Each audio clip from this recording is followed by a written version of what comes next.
Et ceux qui sont en train de dire que c'est eux les gardiens du temple, ils gardent quel temple? Jacques Famandongo, quand vous le voyez, c'est un bandit de grand chemin. Pourquoi Jacques Famandongo est là? Jacques Famandongo a quelle crédibilité? A-t-il déjà été élu quelque part? Jamais. Jacques Famandongo est chef de village d'Onkolandom. D'ailleurs, il est incapable de diriger ce village-là. Puisque, quand il s'auto-proclame chef de village d'Onkolandom, les boules d'Onkolandom vont se diviser. Aujourd'hui, si vous arrivez chez Jacques Famandongo, vous allez trouver deux Onkolandom. Il y a Onkolandom 1 et il y a Onkolandom 2. Il est chef de village d'Onkolandom 1. Et chez lui, le mauvais cœur est tellement de règles. C'est chez lui que s'arrête le goudron. Onkolandom 2, c'est la boue. Et pour recruter des garçons, qu'est-ce qu'il fait?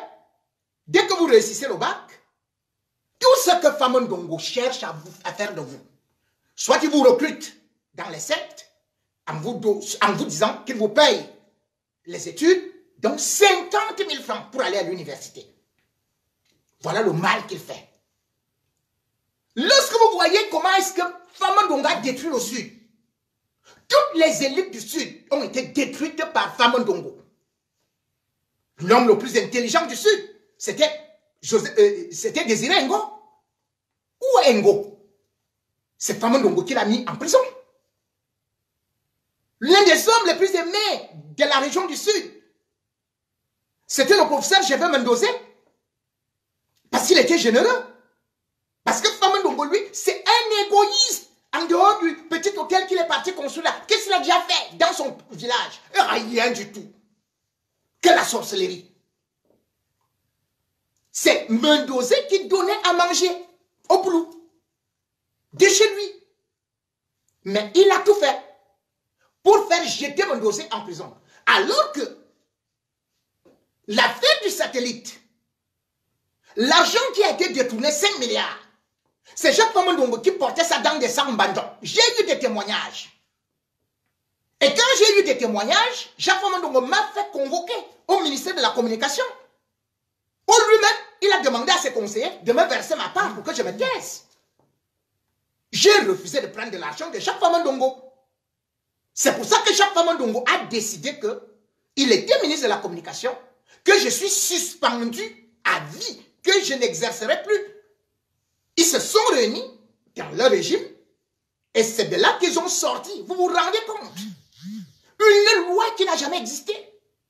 Que Djipoua Remingo ne doit plus jamais exercer la profession de journaliste au Cameroun. Parce que j'ai refusé l'argent de Famandongo. Parce que j'ai refusé les propositions de Famandongo. Et parce que j'ai dénoncé Famandongo, qui avait lui-même, après avoir détourné non seulement l'argent du satellite, mais tout le marché, tous les marchés de l'organisation du sommet de l'OUA à Yaoundé. C'est Jacques Famandongo qui a fait tous les marchés. Même son fils qui avait 13 ans a gagné les marchés pour les photos. C'est lui qui devait faire les albums photos. Tous les trucs de la communication, il a fait ça avec ou son copain ou sa copine de la société Jama Conseil. C'est comme ça qu'il fonctionne, Jacques Famandongo. Donc, il a détruit les boulous. Et c'est pour ça d'ailleurs que je me bats contre le tribalisme. Parce que beaucoup de gens croient que Paul Biya est aimé par tous les boulous, il est supporté par les boulous, il est ceci et cela. C'est archi faux. C'est archi faux.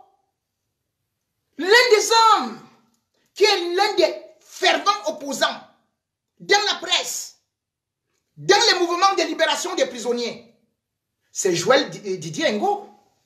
Il est boulou. C'est le fils de Désiré Ngo. Donc, il ne faut pas mêler tous les boulous. Parce que je vous ai dit qu'en Kolandom, le village de Famandongo, il a divisé ça en deux. Il est l'homme le plus détesté. Et vous allez me dire que pourquoi est-ce qu'il reste donc dans le gouvernement? Parce que c'est trop simple. C'est ce qu'on appelle le ventre de sorcellerie de Paul Biya. Parce que vous savez que dans les rites que je vous ai décrits, que ce soit le Primakouria et consort, que ce soit la Rose-Croix et consort, Jacques Famendonga a toujours été avec Paul Biya. Il a toujours été avec lui. De telle sorte que il est même le premier à lui apporter un marabout sénégalais. C'est Famendongo qui avait organisé l'initiation ou alors le séjour au Ngondo. Vous savez très bien qui avait été pratiqué déjà. Et pourquoi ça? Parce que Ngondo, quand on voit l'histoire qui a été pratiquée, je crois, en 1830 pour la première fois, donc il y avait eu le sacrifice des 7 vierges. C'est lui qui conduit donc Biya à aller entrer sur le bruit. Jacques Famendongo était là. Ce que vous ne savez pas et que vous devez retenir aujourd'hui, c'est que le palais présidentiel, disait-on, était hanté. Avec la mort de la première dame, sans pour autant oublier beaucoup de faits bizarres qui se produisaient là-bas. Mais demandez à Famendongo, quelle est l'affaire dont on parle souvent et dont il connaît tous les secrets? Les 10 vierges qui ont été enterrées au palais. Demandez à Jacques Famendongo. Les 10 vierges qui ont été enterrées au palais. Vous voyez les gens disparaître au Cameroun. Vous connaissez quel est le rôle de Jacques Famendongo? La seule chose qu'il est venu vous dire dernièrement, il vient devant les étudiants. J'ai le plaisir de vous annoncer que Monsieur Paul Biya et Madame Chantal Biya sont dans l'avion. Dieu du ciel. Donc, je croyais qu'il allait annoncer qu'ils sont dans la Lune ou qu'ils sont allés à la planète Mars. Donc, on chasse Paul Biya de l'hôtel intercontinental. Jacques Famendongo réunit les étudiants du Cameroun pour leur annoncer que le chef de l'État et la première dame sont dans l'avion. Comme si un campagnard comprend d'Engelmandouka ou bien de mon village, loin là-bas, ou un pygmée qu'on sort de la brousse et qui découvre l'avion. Il vient réunir les étudiants et les étudiants se mettent à applaudir. Que Paul Biya a réussi à monter dans l'avion. Avec la première dame. Ils sont dans l'avion. Quel exploit! Jacques Famendongo, il fallait voir, il avait mis son plus beau costume. Vous savez qu'il met souvent les costumes, allez, croisez là. Les anciens costumes de Papa Wemba. Il met ça. Il teinte des cheveux là. Il met. Lui, quand il teinte les cheveux, il prend seulement le cirage. Le cirage des chaussures, il brosse. Parfois, ça vient même jusqu'ici là. Jacques Famendongo. Voilà donc un sorcier qui maintient le Cameroun dans cet état. Voilà l'un des sorciers qui dirige ce régime. Et aujourd'hui, on l'utilise comme bouclier. Parce que derrière, comme je vous ai dit, il y a d'un côté Ngomba qui est en train d'actionner ses réseaux. Et de l'autre côté, ils se disent que si ça ne marche pas, et la première option, c'est Franck Biya.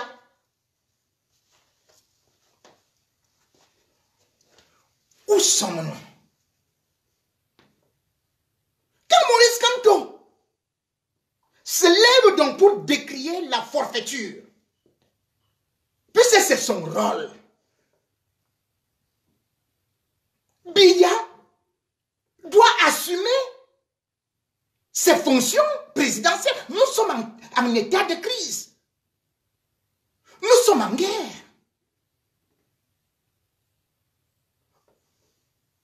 Au moment où Maurice Kamto se lève pour dire, Paul Biya, je te donne un ultimatum de 7 jours. Mais puisque c'est un juriste, il sait de quoi est-ce qu'il parle. Puisque c'est que Paul Biya n'a pas utilisé, comme je le disais la dernière fois, l'article 10 de la Constitution, qui dit d'ailleurs que empêchement temporaire. Et d'ailleurs, il peut y avoir en temps de crise. Si un président n'est pas disponible en temps de crise, il ne peut pas céder un certain certaines de ses fonctions, certains de ses attributs au Premier ministre. Et d'ailleurs, il ne le peut pas. Parce que j'ai dit, aucun Premier ministre ne peut prendre l'initiative de décréter l'état d'urgence ou l'état d'exception. Ce n'est que le chef de l'État. Et il n'est pas là. Normalement, toute l'opposition devrait être vent debout. Parce que l'opposition est là pour assurer certaines choses.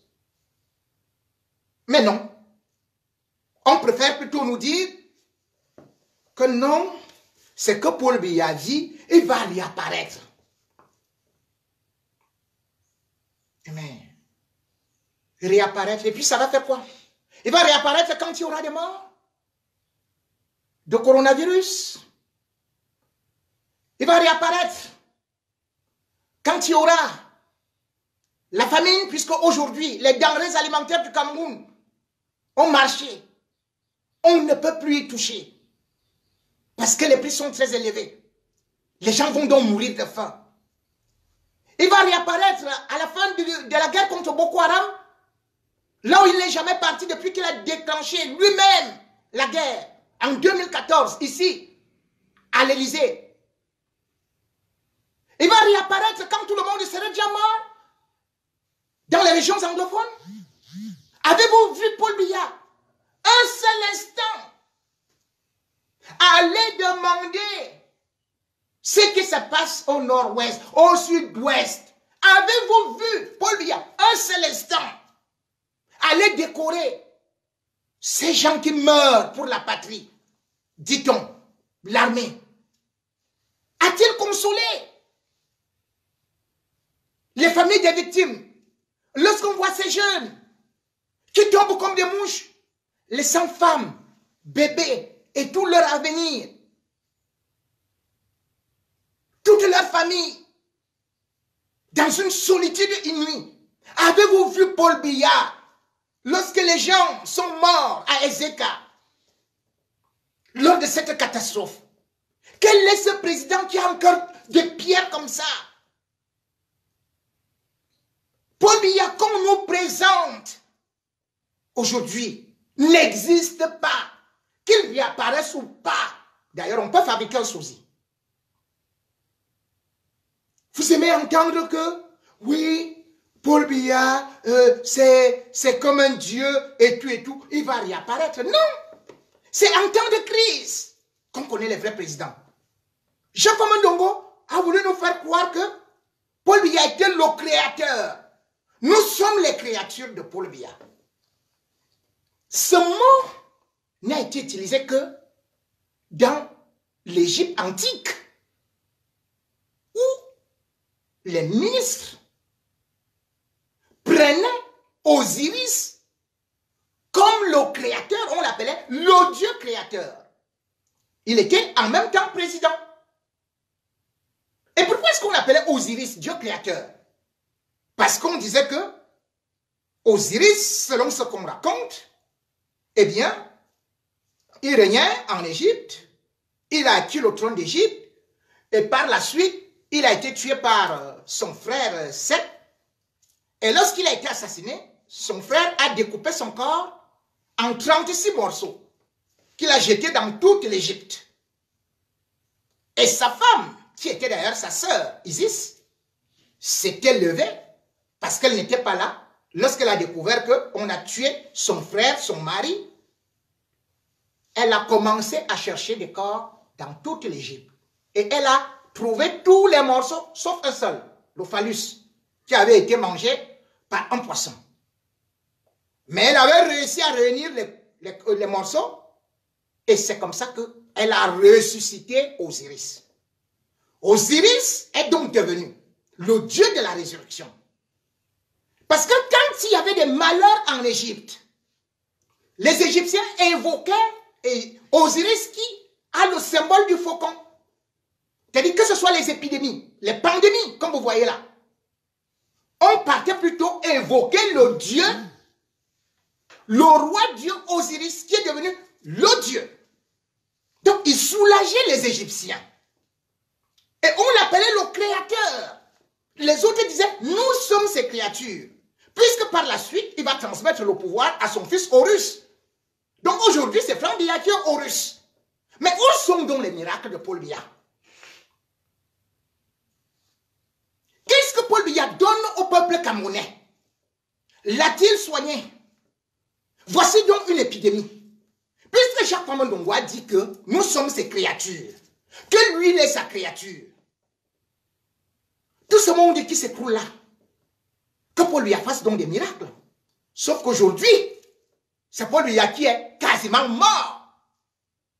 Vous allez dire qu'il va se lever là. Paul Biya n'existe plus. Peuple camerounais, apprenez ça. Parce qu'un homme qui ne peut pas agir pendant la crise, un homme qui est porté disparu, c'est un homme qui est mort. On est en train de monter des scénarios comme avec Omar Bongo, comme avec Njansimbe Eyadema, comme avec Houphouët-Boigny. Et d'ailleurs, Shakespeare disait, les poltrons meurent plusieurs fois avant leur mort. Donc chaque fois, ces chefs d'État qui n'ont pas cette capacité de la continuité de l'État, qui ont voulu être des dieux sur terre et qui se sont dit, après moi le déluge, à leur mort, la France nous cache, les grandes puissances nous cachent. Est-ce que vous connaissez comment est-ce que la mort d'Houphouët-Boigny a été annoncée? C'était par erreur. Ce n'est même pas que c'est eux qui l'ont annoncé. Hein. Ce n'est pas eux qui ont voulu l'annoncer en 93. Qu'est-ce qui s'est passé? C'est que RFI venait de commencer de mettre en Afrique. Et RFI, eux, ils avaient l'information que Houphouët-Boigny, lui, il est mort. Donc, crânement, sans savoir que, et ils émettaient même en Afrique, ils disent que le président ivoirien, franco-ivoirien, parce qu'il était français, est décédé. Ils disent ça comme ça. L'information tombe donc directement en Côte d'Ivoire. C'est comme ça que Alassane Ouattara va se précipiter pour aller dire, au moment où tout le peuple est dehors, que mais ce qu'on disait que Houphouët-Boigny est mort, vous étiez en train de contredire, mais voilà RFI qui annonce. C'est là où Ouattara court à la radio pour dire 3 heures de temps après, je dis bien 3 heures de temps après,